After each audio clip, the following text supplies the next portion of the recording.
今日第一單，蘋果 iPhone 17銷量破歷嚟最受歡迎。哦，點解咁巴閉？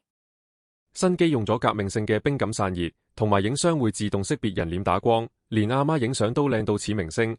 加上富克林退任前最後一擊，粉絲衝住收藏同實用一齊買，賣到斷市。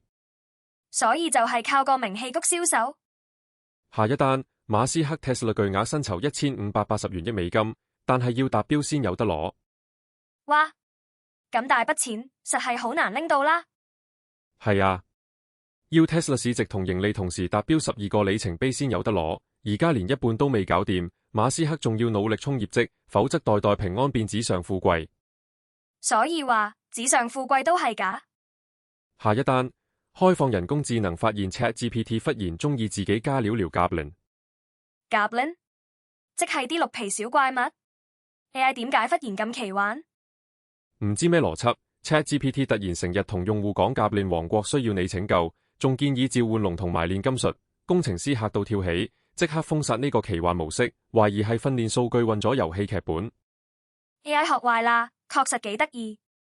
下一單，英國公司將路燈柱改裝成太陽能微型數據中心，配英偉達晶片。路燈變數據中心，聽落好創新，但係安全冇問題咩？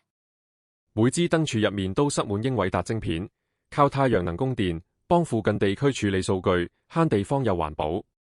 不過專家擔心黑客入侵同埋散熱問題，而且全港要改裝幾萬支燈柱，成本同管理都係大挑戰。科技係幾犀利，但係幾時先普及就真係未知數。